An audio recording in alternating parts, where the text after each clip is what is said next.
Last part में हमने देखा था वुयिंग डिनर के बाद वांगजी को अपनी केव में लेकर आता है। वुयिंग लाइटली वांगजी के ईयर को अपनी उंगलियों से ब्रश करता है।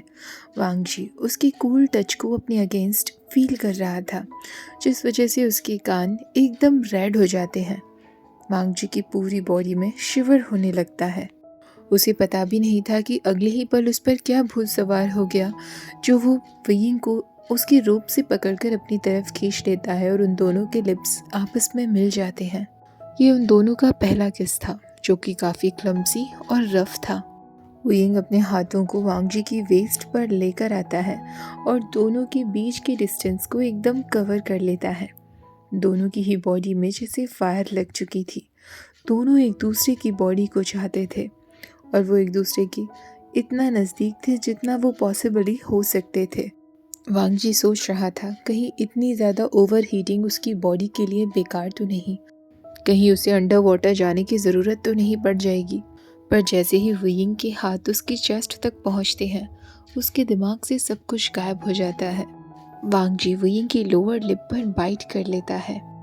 वांगजी भी ईगर हो रहा था वुयिंग के रोब्स को निकालने के लिए। जैसे ही वो दोनों अनड्रेस हो जाते हैं, वुयिंग हंसते हुए कहता है, लंजा ज़रा हमारी तरफ देखो तो। वांगजी भी अपनी बॉडी की तरफ देखता है और उसे काफ़ी शाय फील हो रहा था, क्योंकि वो दोनों ही अनड्रेस थे और एक दूसरे के लिए अराउज्ड हो चुके थे। वुयिंग कहता है, लंजा प्लीज़ मुझे ये मत कहना कि मैं तुम्हारा पहला हूँ।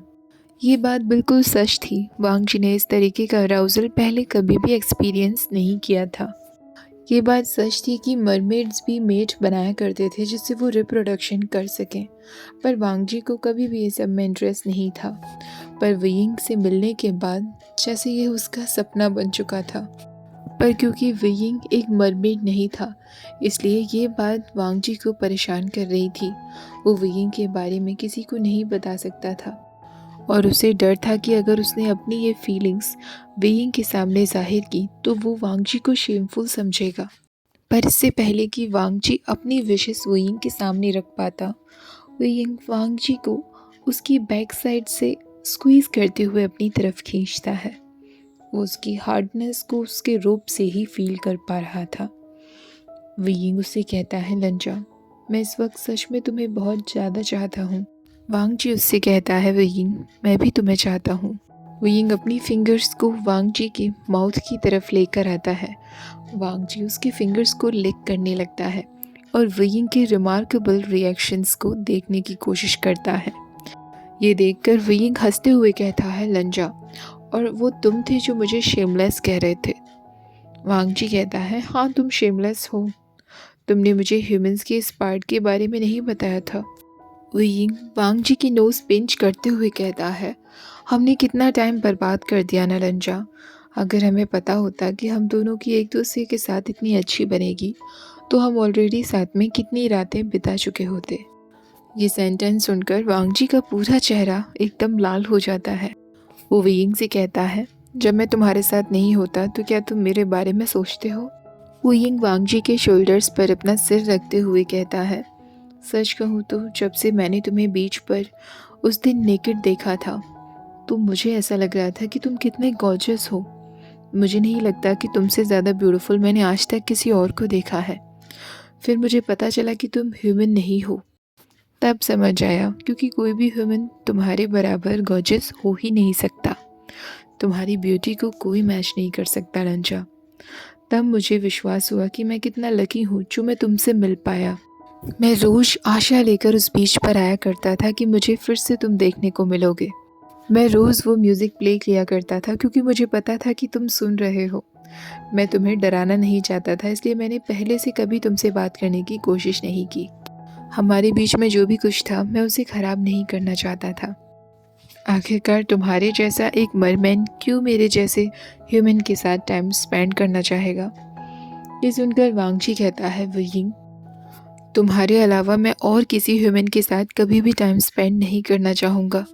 वुयिंग कहता है, लंजाओ तुम इस तरीके की बातें अचानक से नहीं कर सकते। वांगजी कहता है, पर ये सच है। वुयिंग वांगजी को एक लंबा स्मूच करते हुए कहता है, वेल मैं भी तुम्हारे बारे में सेम ही कह सकता हूँ।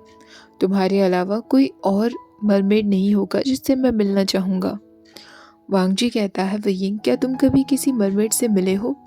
वयिंग कहता है, नहीं लंजा, और मुझे नहीं लगता कि अब मुझे किसी और मरमेड से मिलने की ज़रूरत है। ऐसा कहकर वो वांग जी को कस के गले लगा लेता है। वांग जी बिल्कुल एक्सप्लेन भी नहीं कर सकता था कि वो कितना वार्म फील कर रहा था। अब जब भी वांग जी को अंडर वाटर वापस जाना पड़ता तो उसके लिए बहुत डिफ़िकल्ट हो जाता वयिंग से दूर रह पाना। अंडर वाटर में जाने के बाद वांग जी इस बारे में ही पता करता कि लैंड पर एक मरमेड को ज़्यादा लंबे समय तक रहने के लिए क्या करना होता है। हालांकि उसने कुछ कहानियाँ सुनी थी जिसमें मोस्ट पावरफुल मरमेड्स ही ऐसे हुआ करते थे जो लंबे समय तक लैंड पर रुक जाते थे, पर उसके अंकल ने उनके बारे में कभी बात नहीं की थी। वांग जी को सिर्फ ट्रेनिंग लेनी थी, मेडिटेशन की ट्रेनिंग। लैंड पर और भी काफ़ी तरीके के वंडर्स थे जिनके बारे में वांग जी को कभी पता नहीं चलता अगर वो वयिंग से नहीं मिला होता तो। एक दिन वयिंग ने वांग जी को एक बहुत ही ब्यूटीफुल सा क्रिएचर दिखाया जब वो दोनों मिलकर लैंडलिंग की तरफ जा रहे थे। रास्ते में झाड़ियों के बीच उन्हें कुछ ऐसा दिखा जो वांग जी ने पहले कभी नहीं देखा था। वो वाइट कलर के फर से बना हुआ एक क्रिएचर था। वयिंग उससे कहता है, इसे रैबिट कहते हैं लंजा। वो वांग जी को रैबिट को गोद में देते हुए कहता है, तुम्हें ये कैसा लगा? तुम्हारी गोद में आते ही ये कितना काम हो गया। लगता है ये तुम्हें पसंद करता है लंजा। तभी एक और रैबिट वहाँ वांग जी के पैरों के पास आ जाता है। वयिंग को अपनी शिजिए की वेडिंग में इनवाइट किया गया था, इसलिए वो लैंडलिंग की तरफ जा रहा था। काफ़ी महीनों बाद वयिंग को ये मौका मिला था कि वो अपनी बहन से मिल सके। लैंडलिंग जाते वक्त वांग जी भी काफ़ी नर्वस था क्योंकि पहली बार वो इतने सारे ह्यूमंस के बीच में होने वाला था। वैन क्लैन मेंबर्स ने तो उसकी आइडेंटिटी को एक्सेप्ट कर लिया था, पर उसे पता था कि सारे ह्यूमंस वैन क्लैन मेंबर्स जैसे नहीं होते।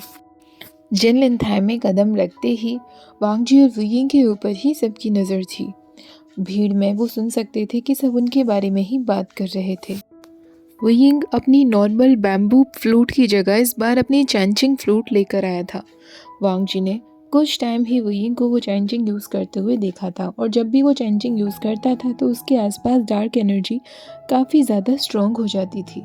वांग जी ने कई बार वेंचिंग से इस बारे में पूछने की कोशिश की थी, पर वेंचिंग ने भी वयिंग की इस स्ट्रेंज कल्टिवेशन मेथड्स के बारे में उसे कुछ नहीं बताया था। जब वो लोग जिनलन थाई में जाकर बाकी सारे कल्टिवेटर्स को ज्वाइन करते हैं, वांग जी ने सुना था कि कुछ कल्टिवेटर्स वयिंग की अपीयरेंस के बारे में कुछ गलत बातें कह रहे थे। अपने नए कल्टीवेशन मेथड्स की वजह से सब उसे डेमोन कह रहे थे, और लोगों ने उसका नाम भी रख दिया था यीलिंग पैट्रियार्क। लोगों से मुंह से उसे सुनने में आ रहा था कि किस तरह उसने जांग क्लैन को धोखा दिया है और वैन क्लैन को ज्वाइन कर लिया है। तो कुछ लोग ये भी बातें कर रहे थे कि यीलिंग पैट्रियार्क ने अपना एक लवर ढूंढ लिया है जो कि एक मरमेड है, जो उसके साथ आज आया भी है। वयिंग और वांग जी दोनों ही ये सब बातें सुन रहे थे, पर वयिंग ने अपना फेस बिल्कुल ब्लैंक बनाया हुआ था, जैसे उसे ये सब बातों का कोई फ़र्क ही ना पड़ रहा हो। जल्दी एक आदमी उनके पास आता है जिसके फीचर्स काफ़ी पोलाइट थे। वो वयिंग और वांग जी को ग्रीट करता है और उन्हें अपनी अपनी सीट्स पर बैठने के लिए कहता है। फाइनली वयिंग की सिस्टर अपने वेडिंग रोब्स में वहाँ एंटर करती है। सेरेमनी कंप्लीट होने के बाद चांग यानली उन दोनों से मिलने के लिए आती है। वो वयिंग से कहती है, आशियन, आखिरकार तुम आ ही गए, तुम्हें देखकर बहुत खुशी हुई। वयिंग, जिसकी आंखें आंसुओं की वजह से शायद शाइनी हो रही थी, वो अपनी शिजी से कहता है, शिजी आप बहुत ब्यूटीफुल दिख रही हैं। यानली उसके चीक्स पर अपना हाथ रखते हुए कहती है, तुम्हारा वेट तो काफ़ी कम हो गया है, तुम ठीक से नहीं खाते पीते हो क्या? वयिंग कहता है, मेरी चिंता मत करो शिजी, आप बताओ आप कैसी हो, क्या ये लोग तुम्हें अच्छे से ट्रीट करते हैं? यानली सॉफ्टली मुस्कुराते हुए कहती है, हाशिन, मेरा हस्बैंड मुझे बहुत अच्छे से ट्रीट करता है। वयिंग अब यानली को वांग जी से इंट्रोड्यूस कराते हुए कहता है, ये लांग वांग जी है। ये वही इंसान है जो आजकल मेरा बहुत ज़्यादा ख्याल रखता है। अगर ये नहीं होता तो पता नहीं मेरा क्या हाल होगा। यानली वांग जी को देखकर कहती है, आपसे मिलकर बहुत खुशी हुई। मुझे आशियन की हमेशा से बहुत परवाह रहती है, पर जब मैंने आप दोनों को यहाँ देखा मुझे बहुत तसल्ली हुई। मैंने कभी भी अपने भाई को इतना ज़्यादा पहले खुश नहीं देखा था। यानली को अब वापस अपनी सीट पर जाना था। वो वयिंग से कहती है, मैंने तुम्हारे लिए पहले से ही लोटस स्ट्रिप सूप बनाकर रख दिया है। जो किचन में रखा हुआ है। आशिन, वो ज़रूर ले लेना। वुयिंग अपनी शिजी को फेयरवेल कहता है। तभी वुयिंग की नज़र जेंगछा पर पड़ती है। दोनों के इंटरेक्शन से वांगजी को पता चल गया था कि दोनों के बीच ज़्यादा नहीं बनती है। वुयिंग वांगजी से कहता है, क्या हमें अब यहाँ से चलना चाहिए लंजा? मैं ऑलरेडी शिजी से बात कर चुका हूँ और मुझे नहीं लगता कि यहाँ मुझसे और कोई बात करना चाहेगा। पर तभी एक आदमी आकर कहता है, तो आखिरकार यहाँ इन फेमस यीलिंग पैट्रियार्क आ ही गए। वांगजी देखता है कि उसकी बातों पर वुयिंग के एक्सप्रेशन से एकदम डार्क हो गए थे। वो आदमी अपनी बात कंटिन्यू करते हुए कहता है, मुझे विश्वास नहीं हो रहा कि मेरे कजिन ने तुम्हें यहाँ आने दिया। तुम्हें थोड़ी सी भी शर्म नहीं है जो तुम यहाँ चले आए, वो भी बिना अपनी तलवार के। एक प्रॉपर कल्टीवेटर हमेशा अपने साथ अपनी तलवार रखता है, पर शायद तुम खुद को उससे भी ऊपर समझते हो। अब वो वांगजी की तरफ देखते हुए कहता है, तो अब मैं समझा, कोई भी हाई स्टैंडर्ड ह्यूमन तो तुम्हारे साथ नहीं होना चाहता होगा विविशन। तुम्हारे पास कोई चॉइस नहीं थी, इसलिए तुम्हें इस मरमेड को अपना पार्टनर बनाना पड़ा। ये सुनने के बाद अब विविशन जोर से चिल्लाते हुए कहता है, जिनजुशन, अपना मुंह बंद रखो। विंग ने अपनी चॉन्जिंग को हाथ में पकड़ा हुआ था। उसके गुस्से की वजह से उस तलवार से काला धुआं निकल रहा था। वांगजी अचानक उन दोनों के बीच में आ जाता है। वो विंग का हाथ पकड़ता है और उसे वहां से ले जाने लगता है। कुछ दूरी पर आने के बाद वांगजी उससे कहता है, आई एम सॉरी, तुम अपनी शिजी का बनाया सूप नहीं पी पाए और मैं तुम्हें वहां से ले आया। विंग वांगजी की इस बात पर मुस्कुराते हुए कहता है, नंजा, तुम सच में इनक्रेडिबल हो। तुम्हें पता है ना, मैं चाहता हूँ कि तुम जिंदगी भर मेरे साथ रहो। वांगजी ये सुनकर एक गहरी सांस लेते हुए कहता है, और अगर मैं हमेशा सच में तुम्हारे साथ रहूं तो? विंग घबराते हुए कहता है, लंजा, मैं चाहता हूँ, लेकिन तुम कमज़ोर हो जाओगे। अगर तुम पानी से ज़्यादा लंबे समय के लिए बाहर रहे तो तुम बहुत वीक होते जाओगे। तुम इतनी स्ट्रेंथ भी गेन नहीं कर पाओगे कि ओशन में वापस जा सको। मैं ऐसा नहीं होने दे सकता। वांगजी उससे कहता है, शायद एक रास्ता है वियिंग। वियिंग कहता है, क्या मतलब है तुम्हारा? वांगजी कहता है, मैं काफ़ी टाइम से रिसर्च कर रहा हूँ। एक टेस्ट, अगर हम इतनी मेडिटेशन कर लें तो शायद मैं वो कर सकता हूँ और अपनी पूरी ज़िंदगी तुम्हारे साथ बिता सकता हूँ।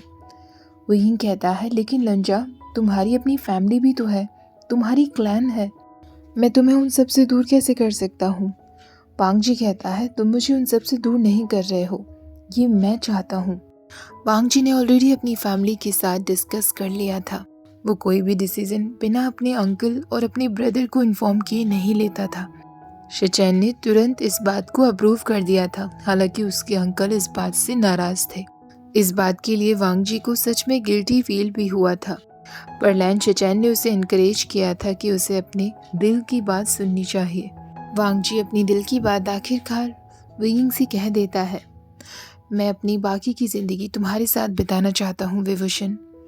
वियिंग नर्वसली उससे पूछता है, लंजा, क्या तुम मुझे प्रपोज कर रहे हो? वांगजी कहता है, हाँ, क्या तुम मेरा प्रपोजल एक्सेप्ट करोगे? वियिंग कहता है, यस ऑफ कोर्स लंजा।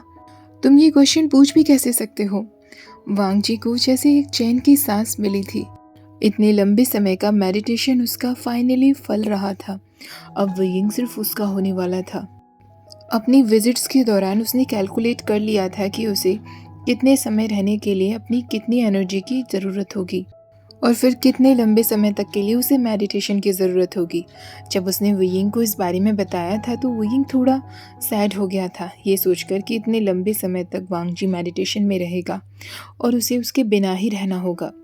इतने दिनों एक साथ रहने के बाद अब उनके लिए एक दिन भी एक दूसरे के बिना रहना मुश्किल हो चुका था। वापस समुद्र में लौटने से पहले वांगजी वियिंग को सबसे बड़ा मोती देता है अपनी कलेक्शन का। उसकी पूरी जिंदगी में ऐसे कुछ ही पल आए थे जिस पर वो रोया था और उसकी आंखों से आंसू गिरे थे, इसलिए उसके पास बाकी मरमेंट्स की तरह काफ़ी ज़्यादा मोती नहीं थे। ज़्यादातर मोती तभी गिरे थे जब उसकी माँ मर गई थी और उसने उन मोतियों से एक नेकलेस बना लिया था। उस नेकलेस में ही सबसे बड़ा मोती निकालकर वो वियिंग को दे देता है, उनके टोकन ऑफ लव के तौर पर। वियिंग अपने पास उस मोती को टाइटली रख लेता है और वांगजी स्लोली पानी में वापस चला जाता है। अपने लंबे समय के मेडिटेशन के बाद वांगजी जब लैंड पर वापस आता है तो उसका फिशरमैन अपने हाथ में बांसुरी लिए और एक जानी पहचानी धुन बजाए उसका इंतज़ार कर रहा था, उसी ब्रिलियंट स्माइल के साथ। वो उसका हाथ पकड़ते हुए कहता है, वेलकम होम लंजा। वांगजी को अभी भी विश्वास नहीं होता था कि वो कितना लकी है कि अब वो वेयिंग के साथ हर एक दिन बिता सकता है। उनका समय बहुत ही खुशी के साथ बीतता था। वो दोनों साथ में मिलकर फसलें उगाते थे, आयुन को साथ मिलकर पढ़ाते थे और बीच पर आकर मछलियों को पकड़ते थे। एक दिन का समय था जब इनके वैन अंकल ने प्राउडली प्रोनाउंस किया था कि उन्होंने अब तक की बेस्ट वाइन ब्रू की है। सारे वैन मेंबर्स के फोर्स करने पर और उन सबके उत्साह को देखकर वांगजी को भी एक कप वाइन लेने के लिए हाँ करना पड़ता है।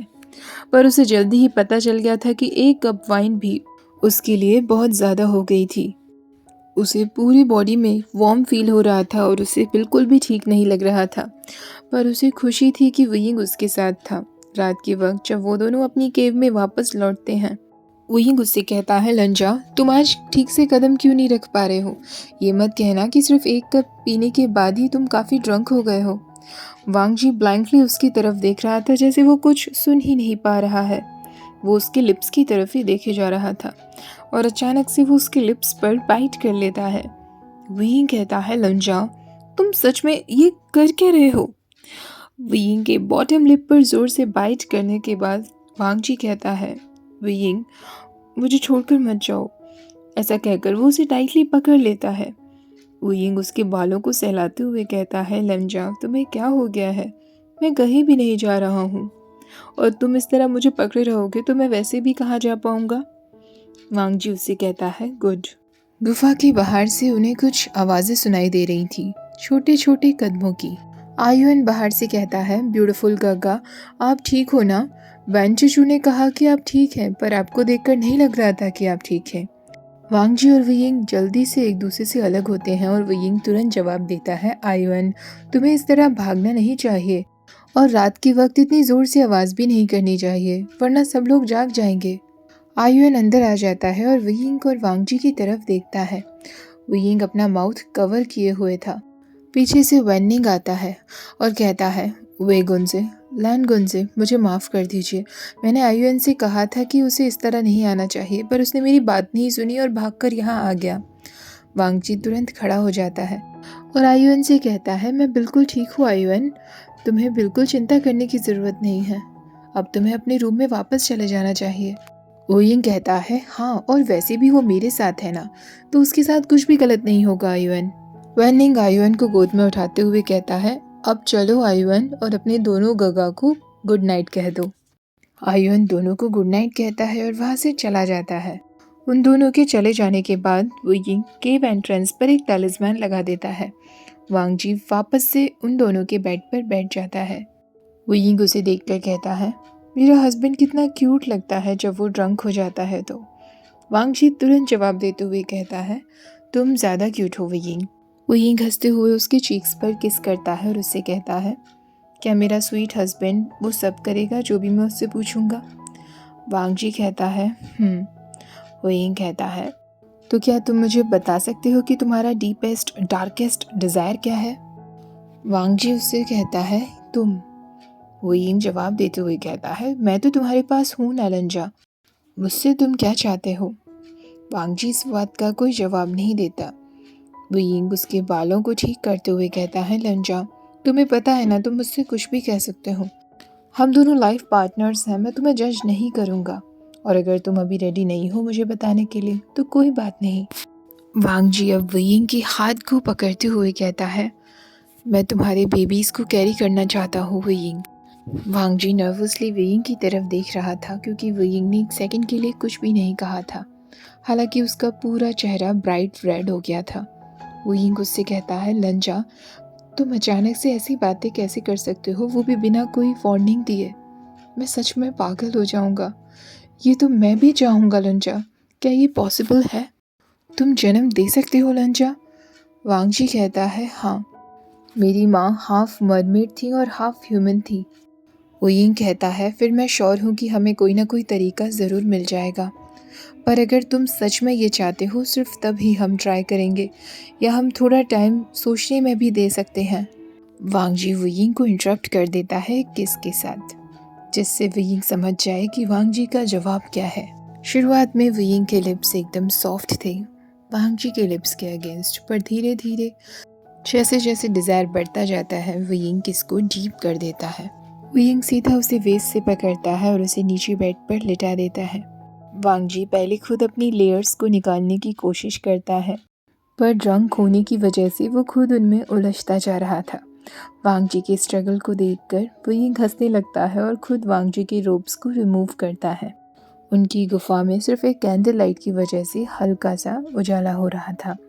वुयिंग अपना हाथ वांग जी के नीचे ले जाते हुए कहता है, माय डियर स्वीट लंजा, तुम यही चाहते हो ना? वांग जी हंग्रीली वुयिंग की तरफ देख रहा था। वो उससे कहता है, वुयिंग मुझे टीज मत करो। वुयिंग हंसते हुए कहता है, ऑल राइट, अब जब तुमने मुझे अपना सीक्रेट डिज़ायर बता ही दिया है तो मुझे भी तो तुम्हें इनाम देना चाहिए। वुयिंग अपने हाथों से वांग जी के बालों को टाइटली पकड़ लेता है और एक झटके में ही वो वांग जी के अंदर था। वुयिंग कहता है, लंजा तुम परफेक्ट हो। वांग जी की आंखों से अचानक आंसू गिरने लगे थे जो प्रीशियस पर्ल्स में बदलते जा रहे थे। ये देखकर वुयिंग उससे कहता है, लंजा क्या मैंने ज़्यादा जल्दबाजी कर दी? I am sorry. वांग जी तुरंत नाम सिर हिलाते हुए कहता है, नहीं वुयिंग, सब कुछ ठीक है। वुयिंग कहता है, शायद अल्कोहल की वजह से तुम्हें आंसू आ गए होंगे। क्या हमें अभी रुक जाना चाहिए? हम तुम्हारे सोबर होने का इंतज़ार कर सकते हैं। वांग जी उससे कहता है, नहीं, अभी के अभी। वुयिंग हंसते हुए कहता है, लॉनर गगा, तुम कभी कभी कितने डिमांडिंग हो जाते हो। वांग जी कहता है, हाँ मुझे तुम अभी चाहिए, मुझे तुम्हारा बेबी चाहिए।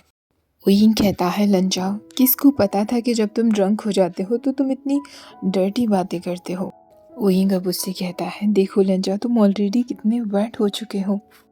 वांग जी की चीखें पूरी गुफा में और भी लाउडर होती जा रही थी क्योंकि वुयिंग और भी ज़्यादा फोर्सफुल होते जा रहा था। एक लास्ट टाइम बार और करने के बाद वुयिंग वांग जी के ऊपर ही कुछ समय के लिए लेटा रहता है। तभी वांग जी की आंखों से आंसू बहने लगते हैं जिसे देखकर वुयिंग कहता है, लंजा क्या हुआ? क्या मैंने तुम्हें ज़्यादा हर्ट कर दिया? प्लीज़ मुझे बताओ लंजा।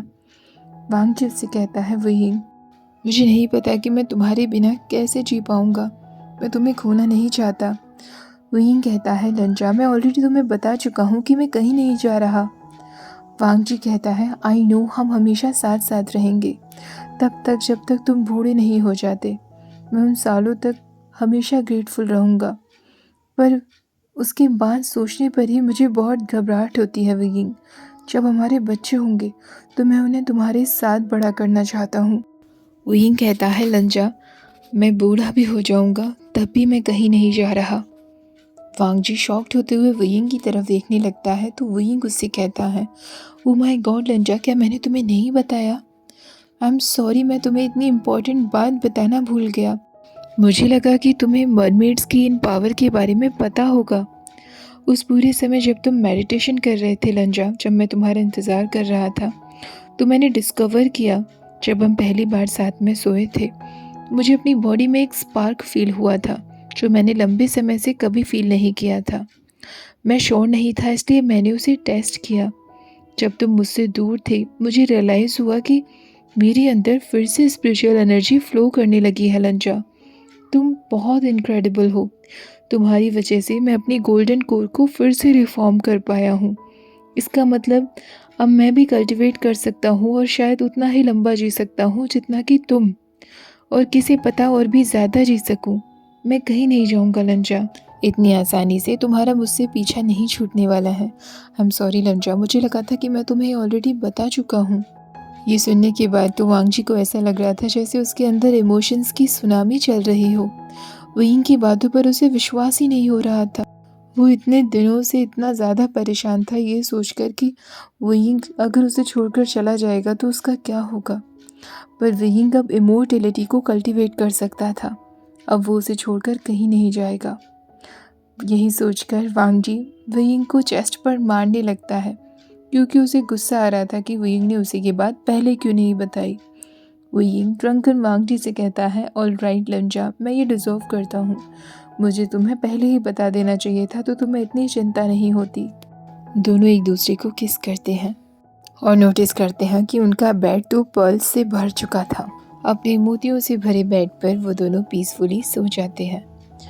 ओके गाइस, ये चैप्टर यहीं ख़त्म होता है और ये फ़ैन फिक्शन भी। ये एक्चुअली एक वन शॉट फ़ैन फिक्शन था जो मुझे काफ़ी पसंद आया था। आई होप आप लोगों को भी पसंद आया होगा। नेक्स्ट फ़ैन फिक्शन भी जल्दी शेयर करूँगी। आज का वीडियो अच्छा लगा हो तो प्लीज़ वीडियो को लाइक, शेयर और चैनल को सब्सक्राइब करना मत भूलिएगा। Thank you for watching. Bye bye.